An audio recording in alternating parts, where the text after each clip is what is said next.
I love how all Sam has to do is give him a look, and that look says, give him the old razzle-dazzle. Let's yes and him out of here. Yep, you're in charge of this one.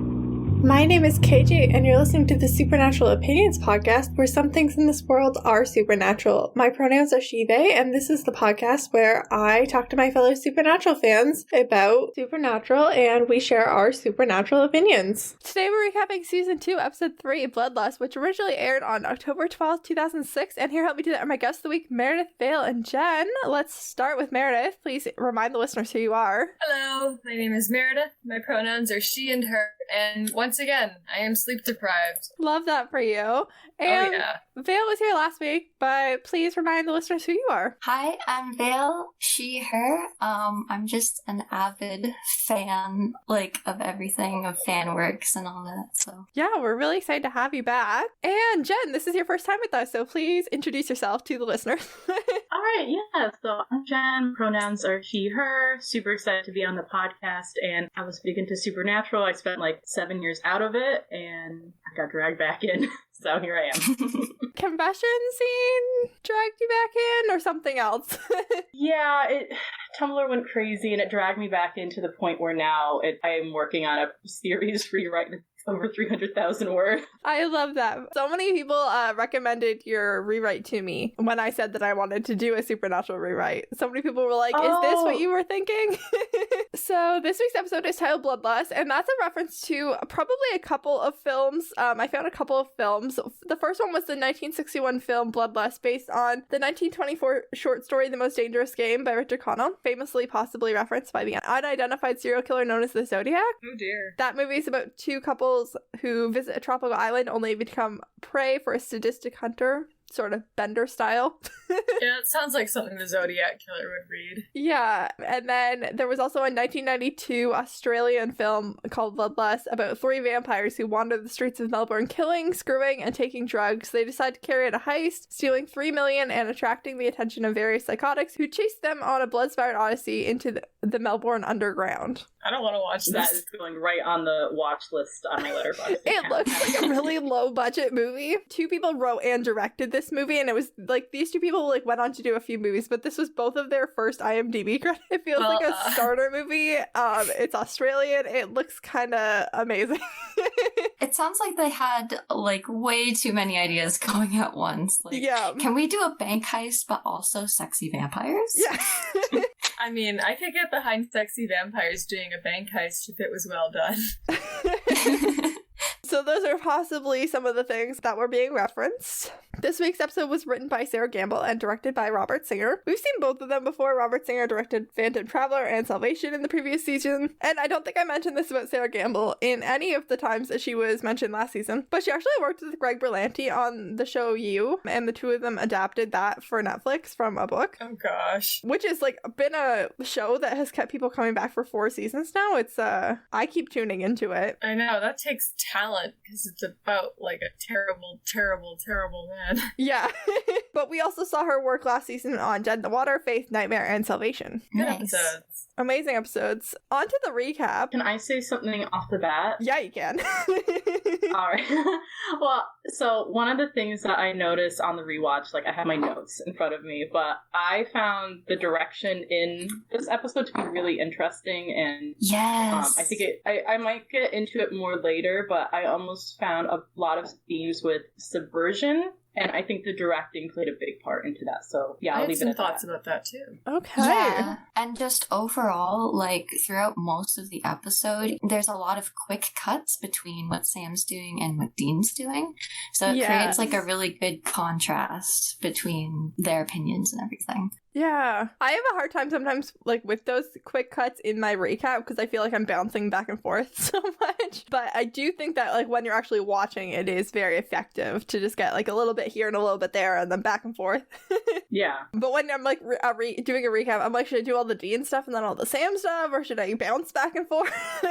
Generally, I do bounce back and forth because that's how we learn information as an audience, but... Gotta build up the tension. I am glad that people have things to say about, like, specifically some of the writing and directing choices that are happening. Yes, we do. Our opening scene is a girl running in the woods at night, being chased by someone, and then promptly beheaded with this, like, hooked blade. Yeah, what was that? It kind of looked like a scythe. Like an old scythe? Yeah. Like the curved one, right? Yeah, it kind of reminded me of the Hookman episode, even though, like, the Hookman's hook was, like, really different. I still, like, had that thought. Yeah. Murder someone, but make it, like, Kronos. Yeah. Percy Jackson has been on my brain quite a bit lately, so... It should be. Honestly, I didn't want to linger too long on the shot, not because it wasn't good, but just because, like, the next scene is the boys in Baby, whose new rebuilt while Back in Black by AC/DC plays. I once again had some regret about not going to that concert when I had the opportunity. You almost went to an AC/DC concert? Yeah, and I chose not to.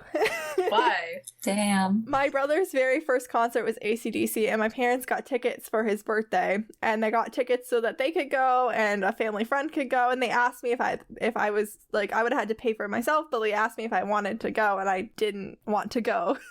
Wow, okay. To be fair, I had not watched Supernatural yet, and so I was just like, that's music that everybody in my family except for me likes. Now it's what I listen to. Just on my own. Oh, hell yeah. When I was rewatching this yesterday, when they had Journey and AC/DC, like, back to back, I was like, oh, it was so good in the early seasons. I forgot to mention when the Journey song ended up in this episode, but I know it was in this episode. It's good IMDb. It'll tell you what it is. Yeah, I meant to go back and look, and I did not. I think it was Wheels in the Sky. Yeah, which is one of my yes. favorite songs. That's a good one. But I think whatever was happening in the moment, I was too busy with that, and I honestly didn't even notice. Dean's in a really good mood. The boys are checking out reports of some dead cows and some decapitated people, which feels like a weird combination, honestly. But sounds like an X-Files episode. I mean, yeah, so much of the show is just X-Files. Even the writers. X-Files, but, like, not affiliated with the government in any way. Just fake affiliate. And then the boys are wearing suits, but more like casual suits because they're going with the press for their cover this week, which is not going well because the sheriff's like, it's a murder. That's all we're gonna say. The cows are just regular dead cows. Be on your way now. This is Red Lodge, Montana. We have things to do here. Should have gotten out the FBI suits. Literally. Yeah, you know, Montana, more cows than people. We're very busy. Cows die here. I don't know what to tell you. Yes, and when they die, it looks like they got attacked by a chupacabra. So then the boys ditch the suits, but keep the ties and the dress shirts so they can put on lab coats, which they look way better in.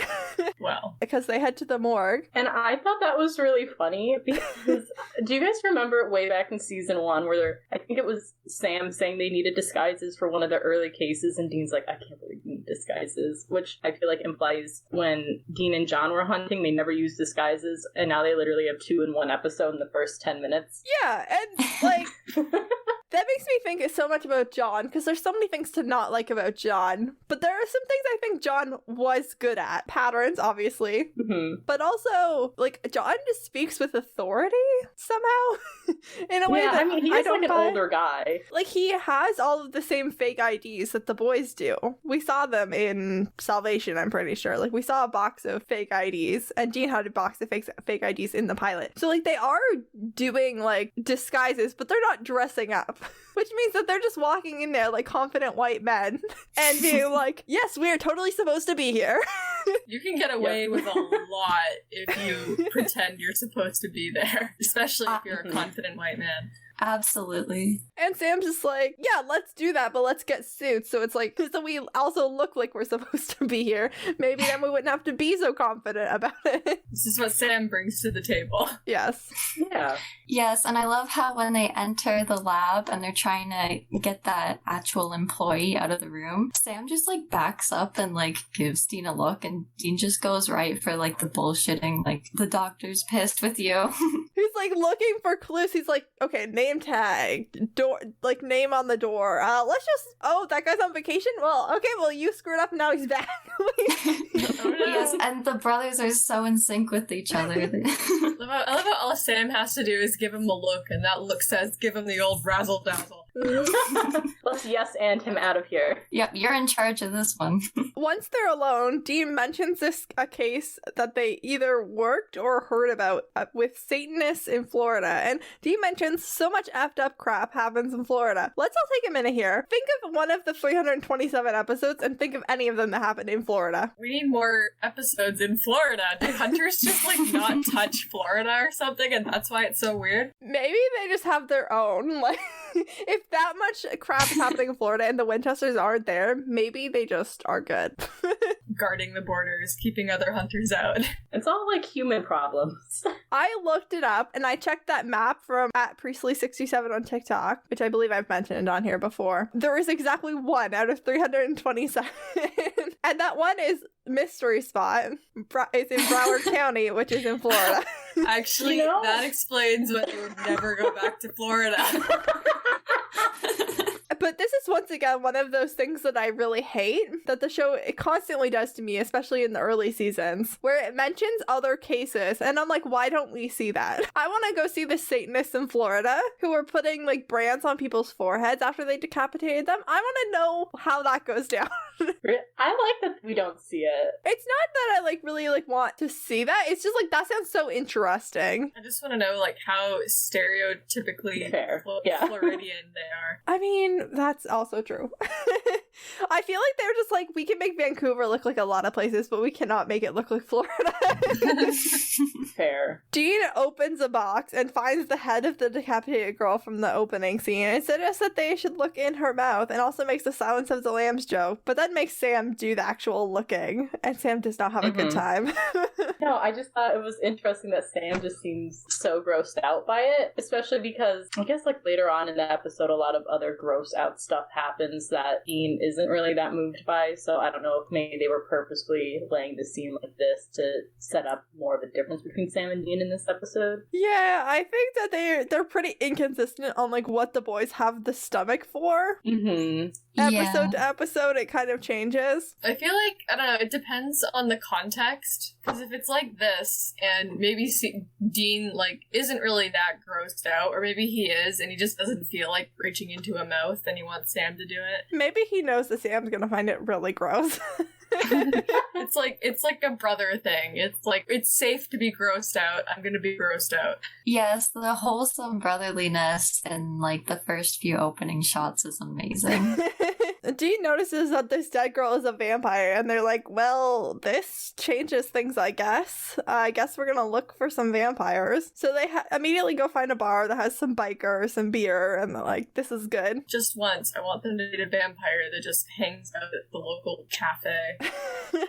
Sam gives the bartender $20 for some information on who might fit the vampire profile, and we flash to a man who's like drinking behind them a few times that we're later gonna learn who he is. But when Sam and Dean leave without ever getting or drinking the 2 beers that they ordered, we flash back again and that guy's gone. The bartender's also Ty Olsson, who goes on to portray probably the most important or at least most recognizable vampire in Supernatural, Benny Lafitte. Like, he was just here. I was like, is that him? And I'm like, no, it can't be him. And I'm like, no, wait, that's definitely him. It's baby-faced him. He's not doing the southern accent either, so like... I was gonna say, is it fake? I think it is, because he's in Once Upon a Time and he doesn't have that accent either. He didn't have it on Psych or The X-Files either. Oh, but apparently he's Canadian. He is. He's been in a lot of Canadian things. You know, I should have been able to guess, but The guy who was like at the bar but left is like across the street. He watches them leave and then makes the dumbest mistake of following the freaking Winchesters down a dark alley like they haven't been hunters for their entire lives. And he gets grabbed and up against a wall. After we get to know this guy, I feel like the overconfidence makes more sense. Yeah, he was really, really confident in his ability to follow these two dudes, and they were like, no, bud, we knew you were following us. He's like, no, I kill vampires. And things go really well with them. They're like, okay, good, for half of a second. And then this guy is like, oh, you're John Winchester's kids. I love that guy. First red flag. Turn back now. To that we say, fuck John Winchester. It's just no. Immediately no. Yeah. Get out of here. It's like when guys say, I love